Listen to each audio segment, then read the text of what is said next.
hello, and welcome to another episode of Mama Mystery. You just stole my intro from me. Watched her press the play button and went at it. Yeah. I am your co-host, Austin Evans, and this is my beautiful wife in the Mama Mystery. Kelly Evans. Thanks, babe. What? You're so sweet. If you listened to the last episode, you listened to us talk about a crazy episode in the United Kingdom. Yes, the White House farm murders. Yes. And if you haven't listened to it, I suggest it. But before you listen to that one, if you're just catching up or if you're new or whatever, I would suggest you go back and listen to the Lulu murder and the Stage 5 Cleaner episode, because those are my favorites. And then my previous favorite episode is the Kansas City Butcher. Thank you for asking. Nobody asked, but I'm really glad you said those things. So thanks. Yeah, go ahead. Okay, so wasn't planning on any of that, but welcome to Mama Mystery. Before we dive in, I want to acknowledge our newest Patreons. And let me tell you what a Patreon is before we acknowledge them, why don't I? A Patreon donates a little bit of cash every month, about the price of a cup of coffee, $4, $5, $7, give or take. Who's counting? And what it does is it supports us. And what you get for that is a lot of value. Early episodes. Who doesn't want that? Ad-free. We don't even have any ads, but eventually we will. Script of every episode. And every once in a while, you get a sticker or a piece of merch from Kelly. We haven't done merch yet, but maybe in the future. And you know what? Ultimately, it's for supporting us. So share with your friends, join the Patreon if you want, and go ahead and give them a shout out. And Kelly. Jeff, just FYI. Who's Jeff? Who in the F is Jeff? Who the F is Jeff? Just FYI, Patreons are getting a note from me, personalized, with custom stickers that I designed. Which is pretty cool, because she's talented. So, yeah, you're not just getting nothing yet. Jeff. Every time I hear the name Jeff, I think of the the Vine that went famous with Jeff. Do you know what I'm talking about? Yes. He goes, something about you want to go? I'm down. Shut up, Jeff. Nobody's talking to you. Yikes. Okay. So anyway, like I was saying, we have a few new Patreons to thank. Chelsea Praisewater, Kristen Powell, Maddie Green, Spencer Sider, and Gianna Ray. Shout out, y'all. Thank you so much. You want to know what, honestly? You guys are awesome. When you do this, you can think about this. You're giving us $5. And the $5, if you want to know the truth, it goes to Kelly in the morning to buy a cup of coffee so she can get fuel to write the next episode. Okay, that's actually not true. I'm joking. Yikes. I mean, we pay for the stickers and everything, but it's a joke. Eventually, I want to get better microphones so you don't have to hold yours that will and then be cool, it doesn't I come hold through. it and then you guys complain. And I complain. Nobody has complained, but I can complain because I hear you messing with your mic and it drives me crazy. Anyways, let's get into the episode. What are we talking about, Kelly? Today we are talking about the Delphi murders. This is a very popular, well-known case. So many of you that are listening right now may already know about it, but as we know, Austin knows nothing. I was going to say, it means nothing to me when you say that. About true crime at all. So I'm just in oblivion. We are going to see how he reacts to this one. This is a very frustrating case, and it is still unsolved, Austin. I'll solve it, dummy. So here we go. We begin this story in Delphi, Indiana on February 13th, 2017, almost exactly 3 years ago. To the day when this airs. Good Lord, Candace. Two girls, Abigail Williams and Liberty German, became best friends when they played on the same volleyball team in 7th grade. They also played in the band together. They played saxophone. So one of Libby's friends described Libby as a band geek and said that she was huge on science and that their science teacher inspired Libby to become a science teacher. She was really close to her family. She had 3 sisters. She loved her mom so much. Her friend Abigail, or Abby, was a little more quiet and shy when she was around big groups, but when she was around her close friends, she really came out of her shell and became much more outgoing. Abby really wanted to help people and proved herself to be a very compassionate and very caring, empathetic girl. So Abby and Libby became really close, spending a lot of their time together. In 2017, they were in 8th grade, and on this day, February 13th, they had the day off of school. It was a built-in snow day, so they spent the night before together. And then that Monday, the weather was unusually warm, so the girls decided to spend the day outside. At 1:30 that day, Liberty's sister Kelsey drove them to a nature trail and dropped them off. The deal was Kelsey would drop them off, but Kelsey had to go to work. So the plan was for Libby's grandpa, who was also her parental guardian, the plan was for her grandpa to pick them up in a couple hours at a specified spot at around 3:15 that afternoon. So they were only going to spend a couple hours there. On this trail, there is a bridge that used to be a train track, and it's known as the Monon High Bridge over Deer Creek. And this bridge is about 75 feet high, and it's really old. In fact, a train hadn't crossed it in decades, and the railroad ties were decaying. The gaps between the slats were pretty wide, so you had to be really careful crossing it. Like, the wood on the bridge felt kind of spongy, when wood is just... A little bit of give to it. Yeah. And so it was clearly decaying. And, yeah, you had to be super careful so that your feet didn't, slip through the cracks. Or the rotted wood break. Or that, yeah. So anyone familiar with this trail knew that they had to be super careful on it. And if you were afraid of heights, there's no railings. It's literally just a flat bridge. No railings. No bueno, I would not be on it. You would not find me on it. Let me tell you something else. Mm-hmm. So everybody knows, I hate roller coasters. Thank you, Austin. So let's get back into it. So the girl, sorry. Okay, so the girls are on this bridge. And at 2:07 that afternoon, Libby takes a picture of Abby on this bridge, and she posts it to her Snapchat. And the picture shows Abby. It's kind of one of those like artsy, candid looking photos. So she takes this picture of Abby just kind of walking on the bridge, and then she posts it to her Snapchat. That's at 2:07. 3:15 rolls around, and Libby's dad or grandpa, I think he's like a father figure. So anyway, he pulls up to the area where he's supposed to pick up the girls, but they are not there. He starts looking for them, but they're nowhere. Libby's not answering her phone. They're not responding to calls. Like, they're calling the girls' names. Nobody's responding. And it's February, so it starts to get kind of dark around 5:30, and that's when they're officially reported as missing. I'm glad it happened quick and not like 48 hours later or something crazy. No. They looked around for a little while and then called the police. I dislike the cases where there's like 24 hours pass and they're like, it was starting to get weird, so we finally called. Mm-hmm. That's annoying. Yeah. So initially, the family had no reason to suspect that foul play was involved. They thought maybe the girls just got lost on the trail and couldn't find their way out of the woods. When they spoke with authorities, they mentioned issuing an Amber Alert, but they didn't meet the criteria. So at first, the only fear was that the girls would be exposed to the elements. So Monday night, a large search ensued. Friends, family, members of the community came out, and this is a small town. I think the population was only like 5,000 or 6,000 people. So super small town. News spread fast. Yeah, news spread fast, Amber and a lot Alert, of people came out. Nowadays, they'll throw it on your iPhone and... Yeah, except now we're getting phone calls, which I think is so much more ineffective. Phone calls? Yeah, apparently now they call you from a number, like some random...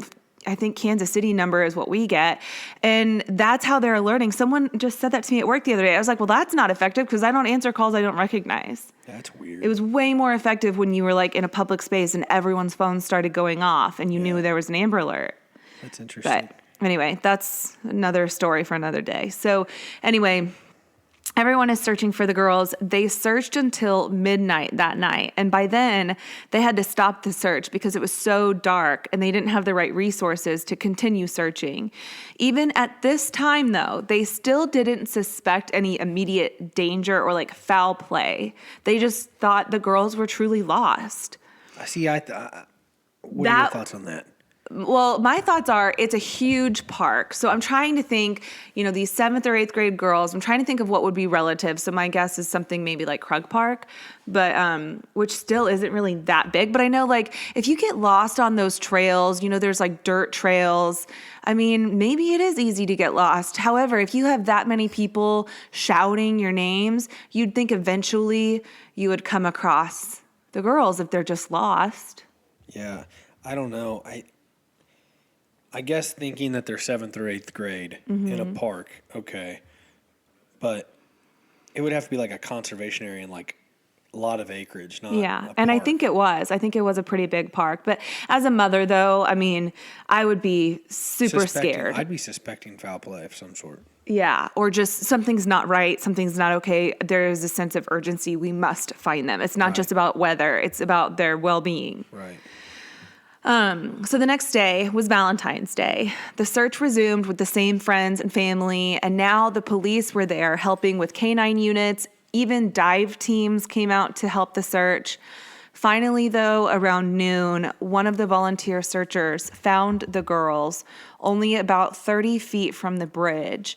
And this was technically on a man's land named Ron Logan. And although he was ruled out as a suspect, we will come back to him when we discuss the people involved in this story. So we'll circle back to Ron. The girls were allegedly found with, quote, strange signature markings, but the details have never been released. In fact, their cause of death has never been released to this day. What? There has only been speculation. So obviously it was ruled a homicide, but the actual cause of death was never released. So people who went to their visitation recalled that the girls were both wearing scarves in their caskets.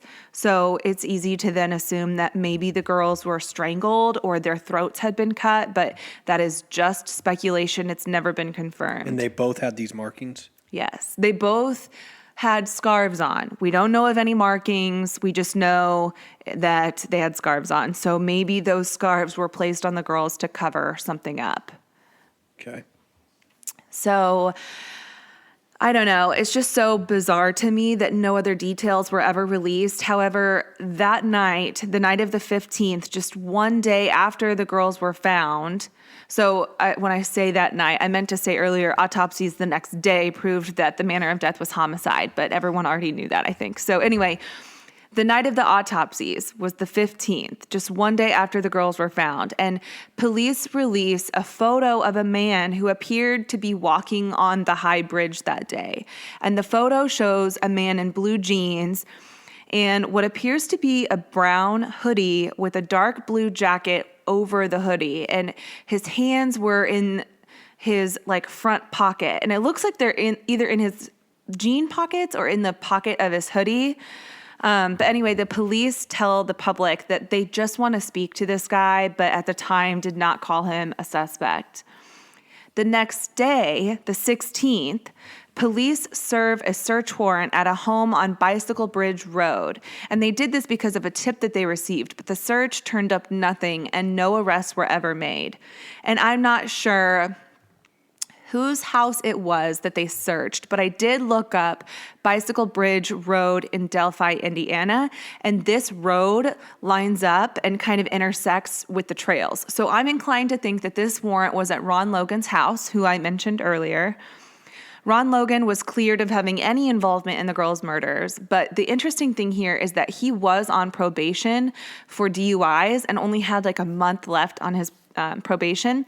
He wasn't supposed to be driving at all, but when they asked him for an alibi, he had to admit that he was not at home that day. He was at a city dump, apparently, and had to admit that he drove there. So he ended up getting arrested for breaking his probation, but he was able to serve the rest of his sentence on home detention. And he has never been considered a suspect. And I don't believe he is a suspect either.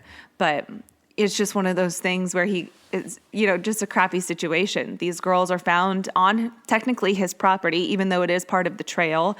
And he has to admit that he broke the rules, but it's in order to clear him as a suspect in this murder. Yeah, that's pretty wild. Talk I'm not about saying anything about Ron Logan because he'll listen to this episode and freaking sue our pants off. You're a free man, Ron. We're telling him, we're saying he's guilty or he's but innocent. I'm not putting up with this crap. Okay. That's interesting. So then on February 19th, 5 days after the girls were found dead, the police hold a press conference and announce that the man in the photo is officially considered a suspect, and they explain why. Good, because I would have called him a suspect too.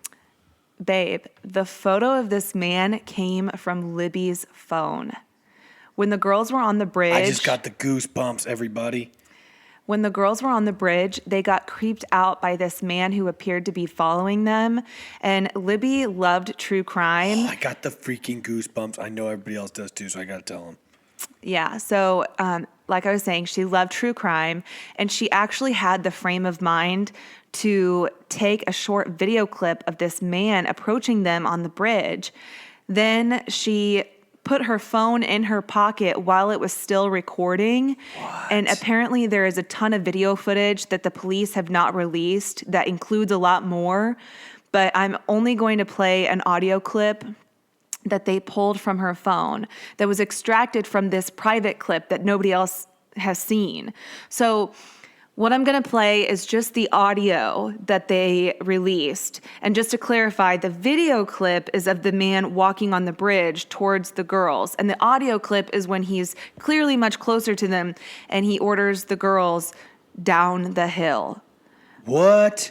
I'm going to play this video for Austin a few times, and I'm going to put this on our Mama Mystery page on Instagram, mama.mystery, and I'm going to let it repeat a little bit because it's really quick, so I'll just let it repeat a few times. But here it is, Austin. Guys. Downhill, guys. Downhill. Guys. You can clearly hear him. Yeah, so you can clearly hear him saying, guys, down the hill. And then you get a pretty good look at him. In the video Kelly puts on, you'll see it. Yeah, so I'll also be adding the video clip that Libby caught on her phone as he was walking towards them on the bridge. He looks like kind of a overweight white guy.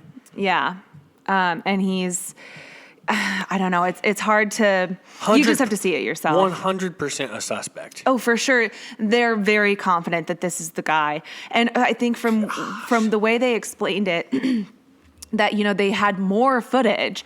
So what I believe is that there's more footage from Libby taking that video and then putting it in her pocket. And I think it recorded a lot more of what happened afterwards. For her to have the mindset to the whatever you want to call it. Yeah, the frame of mind. The frame of mind to do that. Yeah. And got a pretty clear image of him. Yes. So they don't know where he is?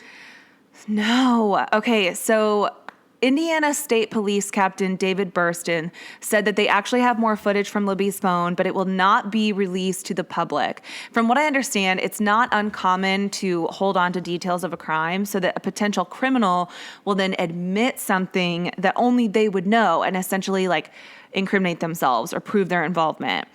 But their choice to release so little information just leaves so much to the imagination. He says, guys down the hill in a very typical Midwestern accent that's really like indistinguishable. You know what I mean? Like, I may not be using that word right, but like you can't, he just sounds like anybody. Right.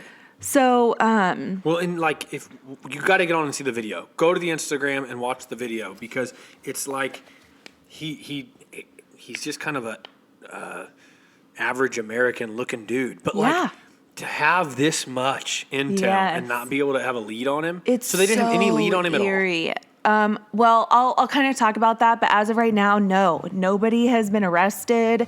Dude's just wandering through the park and sees two little girls. Clearly has something to do with it. Yes. No question. This guy clearly has something to do with it, but they cannot for sure pin who he is. And I wish I knew more. I wish I knew if a sexual assault took place, so maybe they could gather DNA evidence, or if they even had DNA evidence at all on the girls, or apparently the killer left behind a ton of evidence according to the police, but they won't say what the evidence is. See, that is infuriating. So it's like, okay, how do you have all this evidence but no leads? That it baffles me and it frustrates me because I'm just like, what? That's wild. To be her family or both, either of their families, Abby's or Libby's, it has to just be like hell on earth. Yeah. Yeah. You want to kill that guy. Yeah, I mean, you hear it and it's like, it's so eerie. It makes my stomach hurt. Yeah. It's not often that I get like truly, truly bothered by a case, but this one really, really bothers me. So much unknown. And just to But so much known. So but- much unknown, yet so much evidence. And to hear him tell them to go down the hill and them have to do this like death march down this trail. Yeah, to imagine like the fear. Like you said, you leave so much up to the imagination, which Yeah. is just the worst in this situation. But like, it's not often though that you get a clip of a crime taking place like that, and to hear him tell the girls to go down the hill, And see that's him. sickening. And see him. And like the for lack of better words, the relaxation in his voice. Guys, down the hill. Yeah. And it's just like commanding, and eerie's a good word for it. Yeah. So police release a sketch of the suspect that they based it off of that video of what that guy appears to look like. And they're convinced that the killer is from, or at least very familiar with the Delphi area because of the way that he casually and comfortably walked along the bridge. Many people on it are very careful to walk that bridge because it's very easy for your foot to fall through the slat, and then like the bridge kind of wobbles a little bit, especially when it's windy. So when he's walking with his hands in his pockets and he's just kind of looking down, he doesn't appear to be afraid of heights. Or a newcomer. Yeah, he just seems very comfortable with this bridge. Like he's been on it before. So I'm showing Austin, and you guys can see this on our Instagram page too, the mugshot that they came up with based on the picture that came from Libby's phone.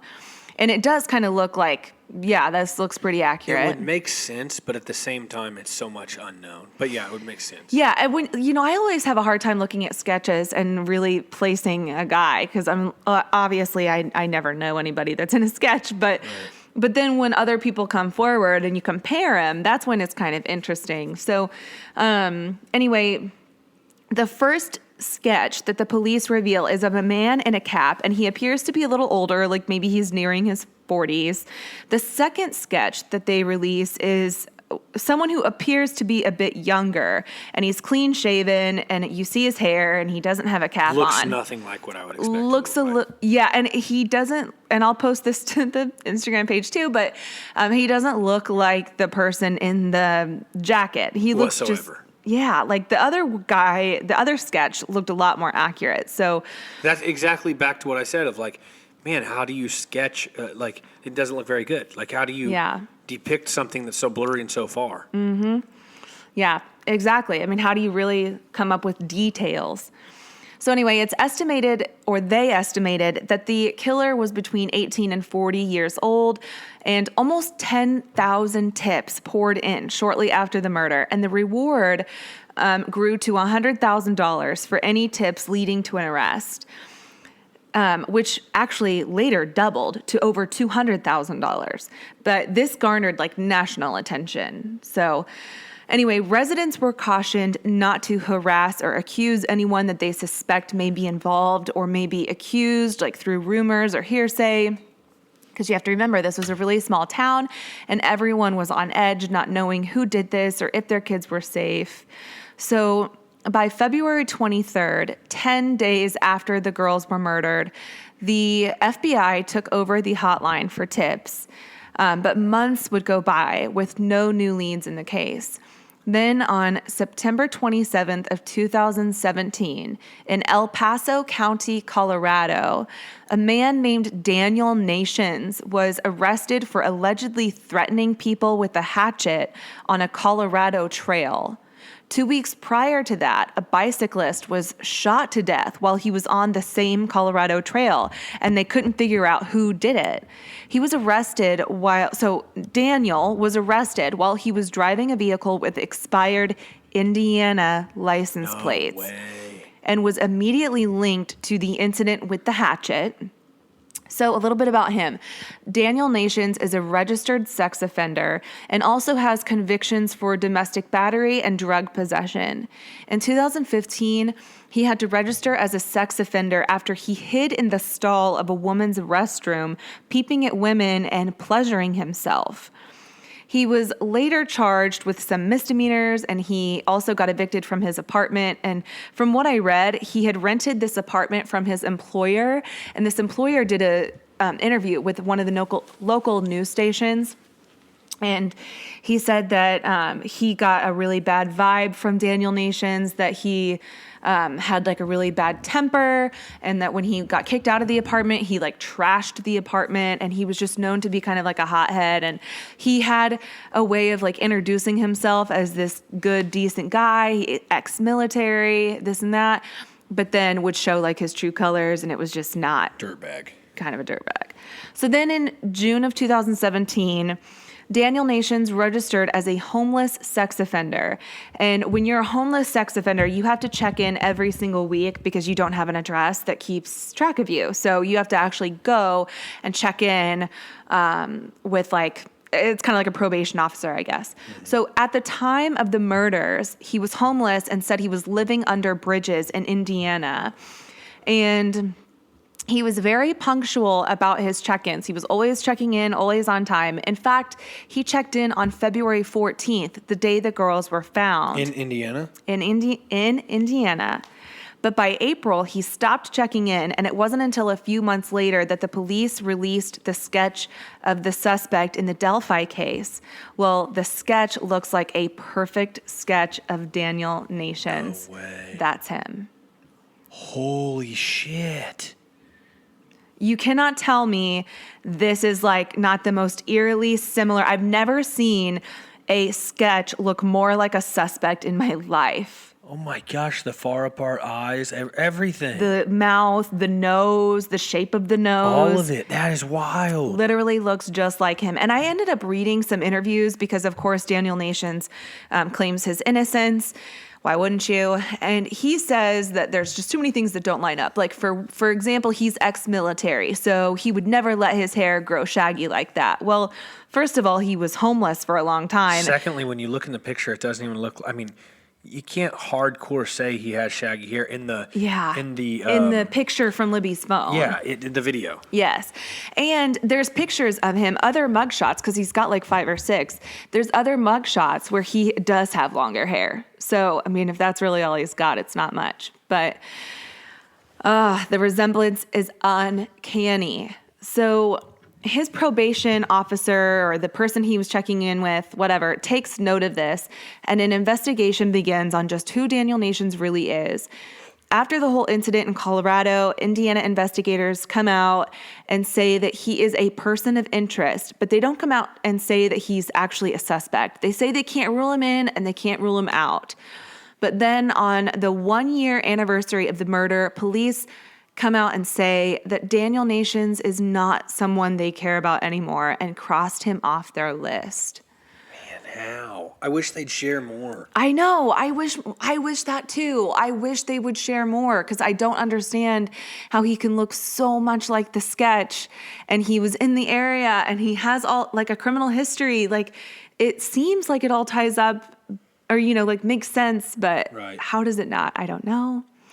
So anyway, another person of interest in this case was a man named Charles Eldridge, and I'll put the side-by-side of his mugshot as well. This is him, Austin. Creepy looking dude for sure. Super creepy looking dude. Can you imagine coming across that dude in Oh, the woods God, no. saying, come down this hill?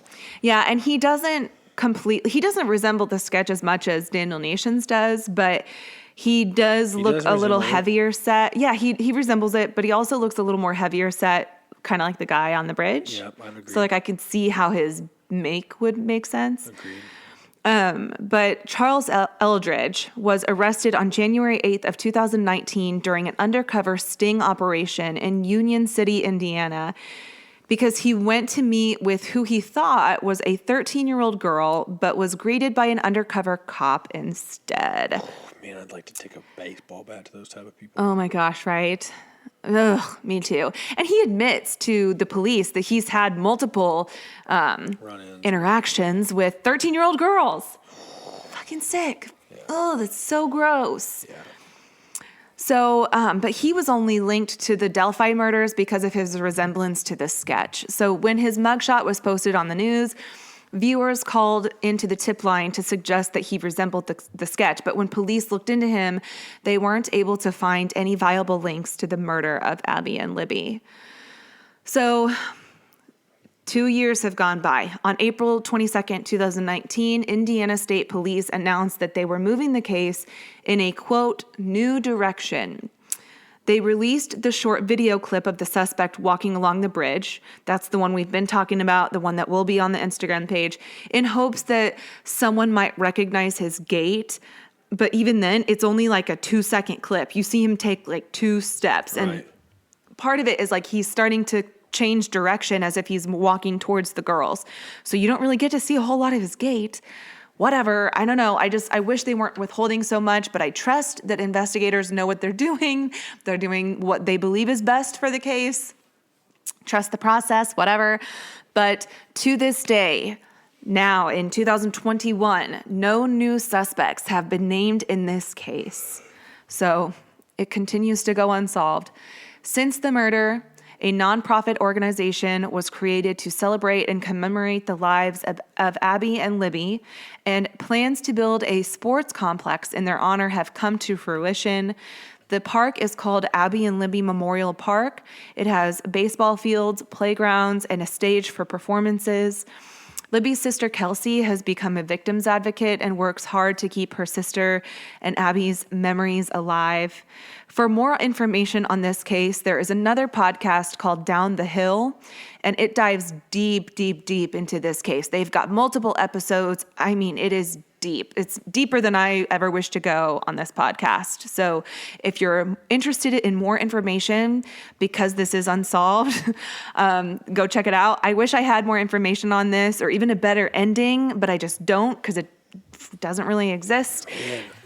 Yeah, and I can tell already that this case is going to be on my mind for a long, long time. I feel horrible for the family. It's infuriating just listening to it. Imagine it being your kids. Oh my gosh, yes. I mean, it's beating a dead horse just talking about it. You'd be talking about it to this day. Oh yeah, I would never let up. I mean, I have kids, so I can relate to the like passion I feel towards my children. If something were to ever happen to them, like I can't relate to ever losing a child, Right. but I can't even fathom how painful that would be. Not And knowing especially it. in this sense, when someone took them and you don't have no opportunity to wrap your hands around their throat. And you imagine the fear that they had whenever she got her phone out and was filming that guy and thought this guy looks suspicious. She's already into crime. She decided to film it, had the frame of mind to do that. Can you imagine, like, just as, like, who we are, just having to think about what they went through? I can't imagine their family. I feel for them.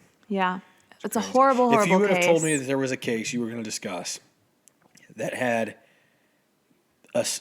video of the guy from the suspects, that had volume of the guy talking, that the victim got their phone out and filmed it, and then the outcome is this, would have never. You know, now that I'm thinking about it, I wonder if they withhold a lot of information because if somebody came in with a tip that said, hey, this guy was talking about it and this was a detail he shared, then, you know, they can verify if it's true or not. So maybe there's also that. I don't know. I don't really know. I hate that there's not more to go off of. I hate that there's not a happier ending.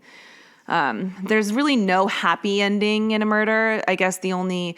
Hope is closure. Yeah, the only type of like, what am I trying to say? The only ending that I like is when there's justice, and there's no justice here, so that sucks. But Quick 35-minute episode for your commute, your day, your workout.